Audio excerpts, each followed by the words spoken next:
राम राम सब भक्तों को। मैं तमने फागुन मास की एकादशी की कथा सुनाऊँ सु। एक राजा था, किसी राज्य में राज करया करदा। राजा बड़ा बुद्धिमान था, अपनी प्रजा का अच्छे से पालन करया करदा। प्रजा भी उस पर बड़ी खुश थी, उसकी रानी भी बड़ी सुशील थी। तो उसके दो बेटी थी, दोनों बेटी सुंदर थी। छोटी बेटी ज़्यादा सुंदर थी। छोटी बेटी माता का की पूजा करया कर दी, ग्यारस का व्रत करया कर दी। लोग उस पर बहुत खुश थे। उस राजा भी उस लड़की पर, बड़ी लड़की से ज़्यादा अधिक प्यार करया करदा। इसलिए बड़ी लड़की का जलन होगी आके। इससे तो बहुत लोग प्यार करते हैं, पिताजी भी इसी पर प्यार करता है। धीरे धीरे लड़की बड़ी होगी।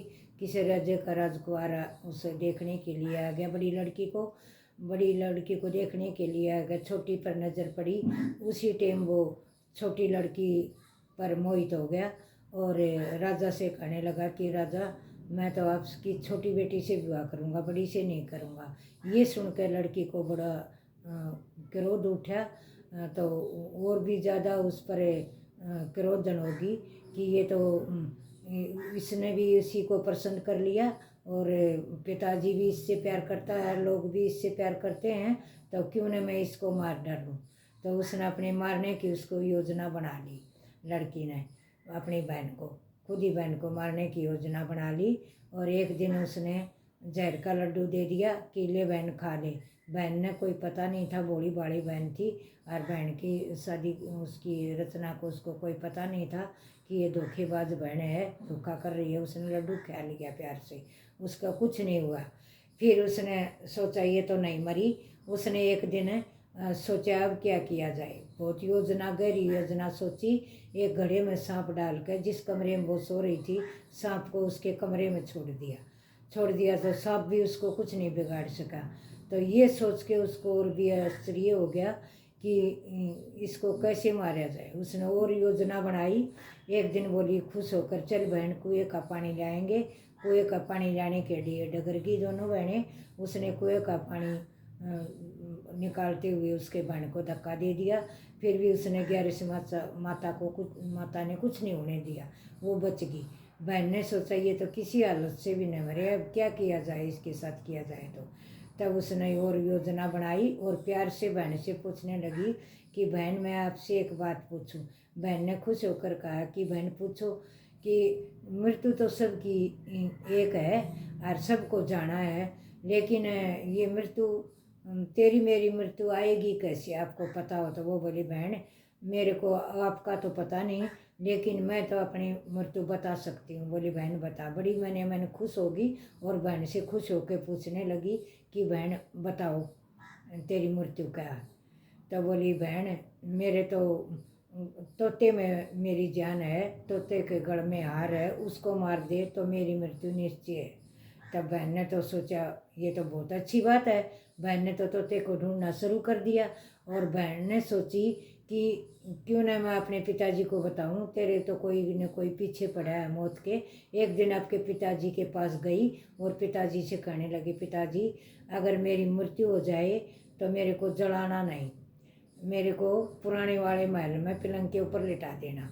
वो पिताजी ने कहना लगा, बेटी ऐसी बात क्यों सोचती है कि मैंने आपको ऐसे ही बता दिया, मृत्यु का कोई पता नहीं किस टाइम क्या हो जाए किसी में भी।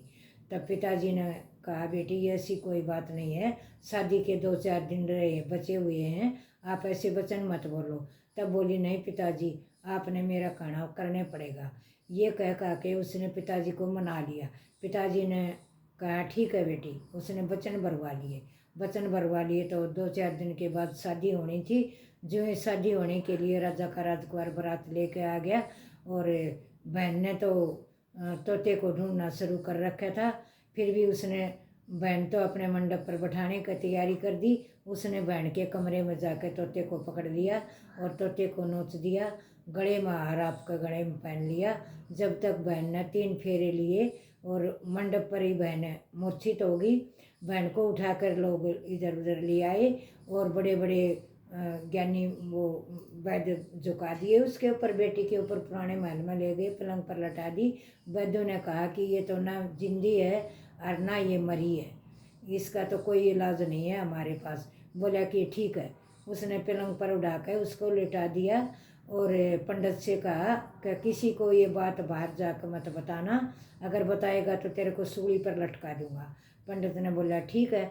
आकर किसी को पता नहीं चलने दिया और बड़ी लड़की बड़ी खुश हो गई और पिताजी से कहने लगी, पिताजी आपको एक बात कहो बेटी, कि आपकी बारात वापस जाएगी तो आपकी इसमें बहुत बेइज्जती है, ये भी अच्छी बात नहीं है, अगर मैं आपकी इज्जत बचा दूँ तो बताओ। तो बेटी ने कहने लगा कि अब कैसे बचाएगी बेटी, कि मैं शादी कर लूँगी इसके साथ। पिताजी बोला बड़ा था, बेटी के चरित्र को कुछ जानता नहीं था। उसने अपनी बेटी की बात मान ली और छोटी बेटी के कपड़े पहना करके मंडप पर ले आए। तब राजकुमार बोला कि ये तो छोटी राजकुमारी नहीं है। तब लोगों ने कहा भाई कोई बात नहीं है, अब शादी तो होकर ही रहेगी, कोई बात नहीं है, छोटी है तो बड़ी है तो इसी की बहन। तब राजकुमार ने उनकी कहने सुने से बात मान ली और शादी करके घर ले गया और जाकर उसने उससे कुछ बात करी, न उसके साथ कोई उसने वो संबंध रखा और ऐसे दिन बीतते रहे। एक दिन राजा महल के जड़ से घोड़े को लेकर जा रहा था। राजा का ने देखा राजकुमार ने कि ये तो तेरे ससुर का महल है। संतरी वहाँ पर खड़े थे तैनात पहरेदार। उनसे पूछा आप तुम यहाँ क्या कर रहे हो, ये पलंग पर कौन लौट रहे हैं। तब उन्हें कहा कि ये राजा की छोटी बेटी है, ये मूर्छित है, न ये जिंदी है न ये मरी है। राजा के लड़के ने इतनी बात सुन के अपना घोड़े को बांध दिया और महल के अंदर प्रवेश हो गया और उसके पलंग के ऊपर जाके बैठ गया। बैठा बैठा उसकी सेवा में लग गया। जो ही रात हुई, जो ही बड़ी लड़की ने हार उतारा और वो रात को जिंदी हो गई। तब राजकुमार कहने लगा ये क्या है, आप ऐसे इस महल में क्यों रहती हो, आप हमारे घर क्यों नहीं चलती, आपने शादी को ऐसे क्यों किया, फेरों मंडप पर से आप अधम में क्यों गिर गई, आपके साथ क्या हुआ था, मेरे को पूरी घटना बता। तब उसने राजकुमार को पूरी घटना बताई और बहन के बारे में कहा कि बहन ने ऐसे ऐसे मेरे साथ किया है, तोते को मार दिया, हार बहन के गले में है, वो दिन में पहनती है रात को उतारती है, तब वो हार मेरे को मिल जाए तो मैं जिंदी हो जाऊंगी। तब राजा ने सोचा ठीक है देखेंगे, कोई बात, कोई समय आएगा ये भी। वो लड़का राजकुमार वहीं रहने लगा। वो राजा की वो लड़की गर्भवती होगी और 9 महीने के बाद उसके लड़का हो गया। राजा का राजकुमार कहीं गया हुआ था, पीछे से पेट में दर्द हुआ तो उसने ग्यारस माता ने उसकी मदद करी। इतने में राजकुमार भी आ गया, लड़का पैदा हो गया और उसने ग्यारस माता ने बताया कि ये 5 साल का लड़का हो जाएगा तब इसको महल में ले जाना, इसकी बड़ी माँ से हार मांगना, वो हार लिया के इसकी पराना। इसने ऐसे ऐसे किया है। तब बोला ठीक है। वो 5 साल का लड़का हो गया तो एक दिन राजा को फिर बाहर जाना पड़ गया। लड़के को बोला कि आप अपनी माँ के पास रहना, इसकी सेवा करना और मैं आता हूँ। तब बोला ठीक है पिताजी। उसने सैनिकों ने उसको राजा को बाहर जाते हुए देख लिया। जाकर रानी से कहा कि वो लड़का तो अकेला है और वो राजा बाहर गया है। तब रानी ने क्या सैनिकों को बुलाकर लड़के को अपहरण करा दिया और लड़के को बुला करके 2 हस्से बना दिए लड़के के, एक हस्सा चक्की के नीचे छुपा दिया, एक अपने पलंग के नीचे छुपा दिया। तब ग्यारस माता से ये भक्तों की बात सहन नहीं हुई, भिखारी बन के उसके भीख मांगने के लिए आई। सैनिक भीख मांग वो डालने के लिए गए। तब उन्होंने कहा कि मैं तो रानी के हाथ से भीख लूँगी। तब बोला कि रानी वो हमसे भीख नहीं ले रही है, आपसे ही भीख लेगी। तो रानी भीख डालने के लिए गई तो उसने ग्यारस माता बिल्ली बन के उसके कमरे में आ गई, दोनों टुकड़ों को उठा कर जोड़ दिया और लड़के को लेकर चली गई। तो इतने में राजकुमार आ गया। वो कहने लगी कि ऐसे ऐसे लड़के को मार दिया था तेरी रानी ने और इस लड़के का पूरा पूरा ध्यान रखना है। अब ये 5 साल का हो गया, जाके हार लिया हो, हार ले आके अपनी रानी को पहना दो, ये जिंदी हो जाएगी। बोला ठीक है। वो लड़के को लेकर महल में गया। उसने सोचा रानी ने ये लड़का कहाँ से आ गया, तूने तो मार दिया था। तब उसने कहा ले ये लड़का है, इसको अच्छी से रखना, इसका ध्यान पूरा रखना, इसका ध्यान रखेगी तो मैं आपसे बात करूँगा और अच्छी से आपको महल में रखूँगा। तब बड़ी खुश होगी, मने मन खुश होगी। तब उसने लड़के को अच्छे ध्यान से रखते हुए, कई दिन हो गए, एक दिन सिखाया कि अपनी बड़ी माँ से हार मांग ले। उसने कहा कि मेरे को हार दे दो। तब एक बार तो गुस्से हुई, फिर उसने राजकुमार की बात याद आ गई और कहने लगी कि ये हार नहीं दूंगी तो राजा तेरे को नहीं आदरेगा, तो मैं इसलिए इसको हार दे देती हूँ। उसने प्रसन्न होकर हार दे दिया।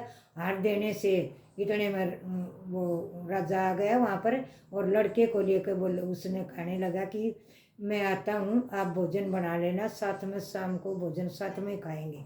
वो बड़ी खुश होगी। लड़का को लेकर राजकुमार राजा के पास गया और राजा को सारी बात बताई, उसके पिताजी को उसके बारे में सारी बात बताई। राजा ने कहा कि ठीक है, चलो अच्छा हुआ, लड़के की भी जान बच गई और लड़की की भी जान बच जाएगी। जाके हार गले में डाल दिया, लड़की जिंदी होगी। और राजा ने अनुमति दे दी उसी महल में रहने की और उसी महल में वो रहन सहन करने लगा। ये ग्यारस माता की कृपा से, ग्यारस माता की भक्तनी थी, तो उसने पूरा पूरा उसको राजकुमारी को साथ दिया। तो ग्यारस माता का व्रत सब न करना चाहिए, सबको ग्यारस माता साथ देगी। 24 तारीख की ग्यारस माता से और सब ग्यारस का व्रत करना। बोलो विष्णु भगवान की जय, बोलो एकादशी माता की जय।